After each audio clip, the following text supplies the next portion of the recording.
मैं सैनी साहब, मैं अच्छा एक तो मैं चीज कहा, तो मेरे किसी ने व्हाट्सएप करके कहा है, मेरे एक सीनियर हैं, उन्होंने कहा भाई आज दांडी मार्च है, उसको याद कर लीजिएगा। आज दांडी मार्च की आज से 95 साल पहले 12 मार्च 1930 में गांधी जी ने आज ही 12 मार्च को शुरू किया था। तो उन्होंने कहा था याद कर लीजिएगा, वो मेंशन कर देना भी जरूरी था।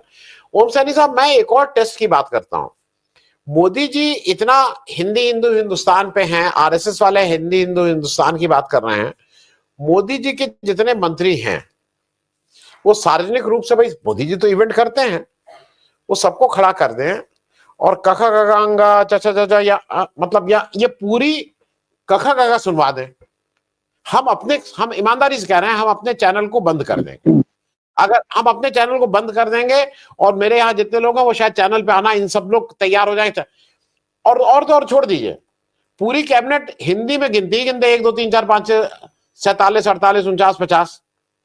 ये जबरदस्ती की बेहूदी बातें, हिंदी खुद बोलते नहीं हो, हिंदी में समझ में नहीं आता है, कखा कखा जानते नहीं हो, बच्चों को पढ़ाते नहीं हो, और वहां किसी को तंग करने के लिए हिंदी सीखो हिंदी सीखो। मैं ओम सैनी साहब, ये वाहियात काम है। और मुझे लग रहा है कि जैसे हिंदू धर्म के ठेकेदार होके इन लोग हिंदुओं का भला कर रहे हैं, वैसे ही हिंदी के ठेकेदार होके ये हिंदी भाषा के साथ अन्याय कर रहे हैं, हिंदी भाषा के लिए बिना बात के एक खराब रास्ता पैदा कर रहे हैं, एक इलविल कर रहे हैं। ओम सैनी साहब। जी धन्यवाद आनंद जी। मैं जिस जमाने का आदमी हूँ, उस जमाने में तो ये हिंदी वाला सवाल डॉक्टर रघुवीर और सेठ गोविंदास लोकसभा में बहुत बोला करते थे। और उस वक्त हम लोग इनसे इसलिए चिढ़ते थे कि हमें हिंदुस्तानी बोलने में दिक्कत नहीं होती थी, जिसमें कि हिंदी और उर्दू के और अंग्रेजी के सब शब्द मिलकर के जो एक भाषा बनती है वो बड़ा सहज लगता था। और ये जो संस्कृत भाषा बुलवाने की बात करते थे, जो तद्भव तत्सम उसके साथ में बनती है, उससे हम लोग ऐतराज करते थे। मैं उस वक्त देख रहा था ये। और उसके बाद में हम लोग साउथ के लोगों से बड़ा इस बात पे एग्री करते थे कि साउथ की जो भाषा है वो उनका अपना इतिहास है, और वो इतिहास बहुत पुराना और सम्माननीय है। उनको इस तरीके से नेग्लेक्ट करने की बात तो सोची नहीं जा सकती। 1961 में हमारे यहाँ महाराज कॉलेज राजस्थान यूनिवर्सिटी में मलयालम के एक टीचर आते थे, जो हमें पार्ट टाइमली वैसे ही पढ़ाते थे। उसका हमें फायदा मिलता था अटेंडेंस में, कि अटेंडेंस छोड़ दो, तो अटेंडेंस जोड़ दी जाती थी, तो हम लोग तो निश्चित रूप से बैठते थे। तो उसका नतीजा ये हुआ कि हमारी अटेंडेंस कई बार तो पूरी हुई है, और उसका कुछ पता भी लगा, हमें समझा भी हमने। और उसी का नतीजा था कि ये जो कॉफी बोर्ड का आंदोलन चला, और सुशीला गोपालन और ए के गोपालन ने वो लोग जो कॉफी बोर्ड में काम करते थे कर्मचारी, उनकी एक यूनियन बनाई, और उनका जो अलग अलग स्टेट्स में कॉफी हाउसेज खोले। तो हमने राजस्थान में सुशीला गोपालन के माध्यम से जयपुर में पहला कॉफी हाउस स्थापित किया। तो वहां हमने ये बोलना, मलयालम बोलना स्टार्ट किया, और हमारी जुबान उसके साथ में रमा होने लगी। कुछ बोल लेते थे, फिर समझ में आती थी, और उनसे अगर वो धीरे बोलते तो सब समझ में आती थी उस वक्त की बात। तो ऐसा समन्वय स्थापित हो गया था आंदोलनों के बाद में। भाषा के सवाल को इस तरीके से उछलने न देने की बात होने के बाद, जब इसको समवर्ती उसमें शामिल किया गया, उसके बाद में कोई बात थी नहीं। अभी तो ये जो अभी वर्तमान सरकार जिस तरीके से सारी चीजें पलटना चाहती है, कहीं धर्म के नाम पर, कहीं भाषा के नाम पर, कहीं क्षेत्र के नाम पे, जो एक सारी ताकत को विभाजित कर देना चाहती है, जो एक राष्ट्रीय ताकत बनती है, जो संविधान को मानने वाली है, जो संविधान के साथ में चलने वाली है, वो अगर विभाजित हो जाए तो उनके लिए सारा काम करना बड़ा सहज होगा। इसीलिए ये सब चीजें होती है। वरना तो ये जो प्रधान साहब जो बोल गए लोकसभा में, वो सोच करके आश्चर्य होता है। और जो हक बनता है तमिलनाडु का, अगर वो नहीं दे रहे हैं तो उसके लिए ऐसे में देखिए, अब तो देख मोर्चा बन गया है, तो ऐसा कुछ सिलसिला है नहीं। अब आप ये नहीं कह सकते कि तमिलनाडु के या कर्नाटक के या केरला के लोग अकेले सोच रहे हैं। अब एक इंडिया गठबंधन है जो सब साथ मिलकर के बातें सोचता है और बोलता है, जैसे एनडीए के साथ में ये सब सिलसिला चल रहा है। और ये सबसे बड़ी मुसीबत है, वर्तमान शासन की जो सबसे बड़ी मुसीबत यही है कि नहीं भाषा के साथ में विभाजित होने की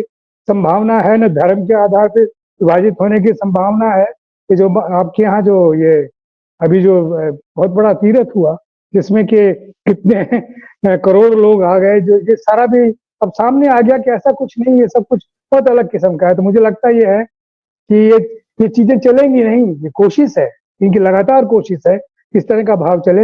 राजस्थान में मैं देख रहा हूँ कि हमारे यहाँ राजस्थानी को लेकर के बड़ी वो बात की, राजस्थानी। अब देखिए हर स्टेट की हमारी अलग, हर रियासत की अलग भाषा है। कहीं ढूंढाड़ी है, कहीं हाड़ौती है, कहीं मारवाड़ी है, कहीं कहीं मेवाड़ी है। ये बहुत अलग अलग किस्म के हैं, इनके थोड़े थोड़े से इतिहास हैं, और वो जब मिलकर के बनता है। हमारे यहाँ उर्दू भी बोली जाती है, यानी मुसलमानों का जो बहुत बड़ा तबका है जो मदरसों में पढ़ता रहा या वहां पर देखता रहा, तो वो करता रहा, उसको उनको उर्दू बोली जाती है। और वो सब भी मिक्स होकर के कोई संकट पैदा होता नहीं है, लेकिन ये संकट पैदा करने का एक जरिया है। देखिए राष्ट्रभाषा जो जैसे आप बोलते हैं, वो राष्ट्रभाषा केरल के आदमी के लिए क्यों होगी अगर आप उनको उनको सम्मान नहीं देंगे? तमिलनाडु के आदमी के लिए क्यों होगी अगर आप उनको सम्मान नहीं दें, उनकी भाषा को सम्मान नहीं दें? आप इस तरीके से अगर पैसा रोकेंगे उनका शिक्षा पे खर्च किए जाने वाला, तो फिर कौन आपके साथ में आएगा?